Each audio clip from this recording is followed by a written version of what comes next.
Hello and welcome to the City of London, a city within a city. People think about London as the great metropolis that we all know, but within it is something called the City of London. It goes back many, many hundreds of years, and it's the epicenter of the global financial system, if the truth be told. It's more than that, however. It is the center of a global web of secret societies that control the planet today. And they come from a series of interbreeding bloodlines which you can trace back to the ancient Middle and Near East thousands and thousands of years ago. And the staggering truth is that these interbreeding bloodlines under different names have increasingly controlled planet Earth from that time to this, never more so than today. In the next few hours on this video, you're going to be introduced, if you've not already read the book, my book, The Biggest Secret, to some staggering, stunning, and I'm the first to say, bizarre information. The basis of the video is an interview with a lady called Arizona Wilder, who was brought up and mind-controlled from almost the time that she was born to eventually, as she did, conduct satanic rituals at the highest level of the satanic ritual network, involving some of the most famous people on the planet. But we'll get into that as we go along. It is bizarre, and that's not even the most bizarre aspect of this story, which I'll come to as we progress. But the bizarre just happens to be true.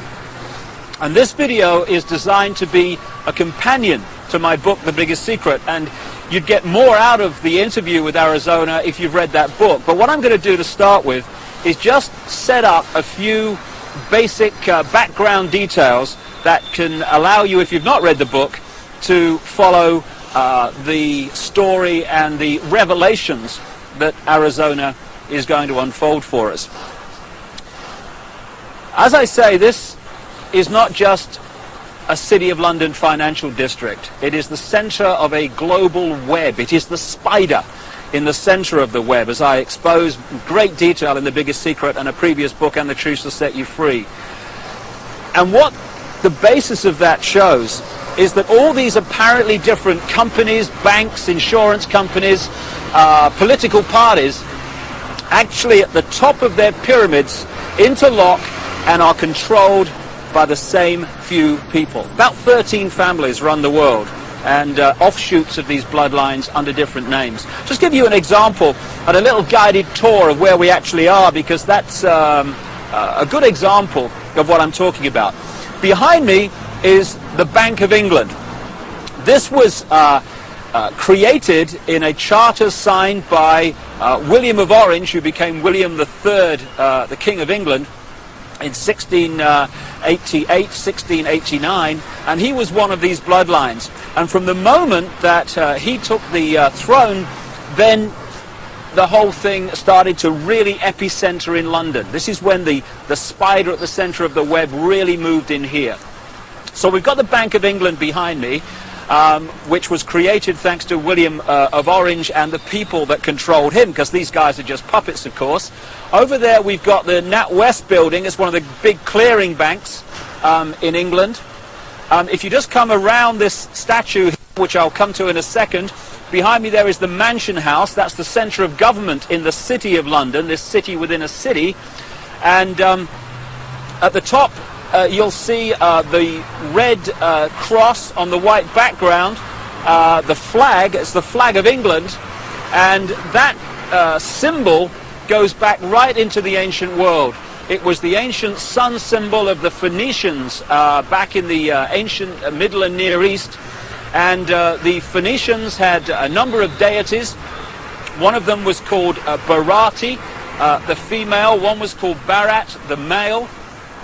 Barati and Barat became Britannia and Baritan because the British culture was brought here by the Phoenicians about 3000 BC and after. And also they had deities, the Phoenicians, called St. George of Cappadocia, who killed the dragon. That became St. George of England, and that's, of course, the flag of St. George, the red cross and the white background today. Also, the Christian deity called St. Michael was an ancient Phoenician deity long before Christianity. So the Mansion House, the center of government, is a very, very powerful place. We go around here, we've got the Royal and Son Alliance Insurance Company. The banks and the insurance companies interlock, and as a result of the fantastic amount of wealth that they can move around the financial markets every day, these interlocking organizations control the world financial system. If a stock market goes down and crashes, it's because it's meant to crash. And not everyone loses, you know, when that happens. If you know it's going to crash, you sell your stock, it crashes, you buy it back at a lower price, you then push it back up again and buy other stock at the same time at a few cents on the dollar or whatever. And that means that a financial crash can actually lead, if you know it's coming because you're creating it, to an amazing expansion of your holdings and your wealth. Over there we've got the Lloyds Bank building. That's another one of the big clearing banks which all interlock and are controlled by the same people. And then there we have the Royal Guardian Exchange building, another major insurance company which, like I say, interlock with all the others. And then we come back to the Bank of England. Now, this financial center, along with places like Wall Street, where the bloodline families interlock again, the same people run America as run Britain, as run Germany, etc. They have funded many, many times both sides in wars. And ironically and sickeningly, behind me, opposite the Bank of England, in the center of this square, is a memorial to those who died in the 2 world wars. Let's just go and have a look at that. What happens in terms of creating wars is a technique, a mind manipulation technique that I call in my books problem, reaction, solution. And it works like this.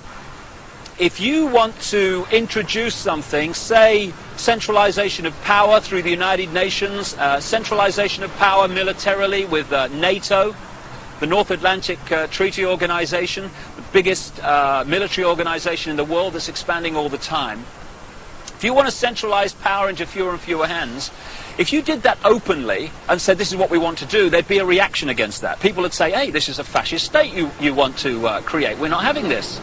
But through this technique of problem, reaction, solution, you can actually manipulate people to demand you do what you want to do anyway. So it works like this. First of all, you create the problem, but you get someone else to be blamed for it. You then report that problem through the media in the way you want it reported, because the media is owned by the same people that own the banks and etc. You get the public to react to your problem by saying something must be done, this can't go on, what are they going to do about it? And at that point, they, who have covertly created the problem and blame someone else, who've gleaned that reaction of do something, then offer the solution to the problems they have created.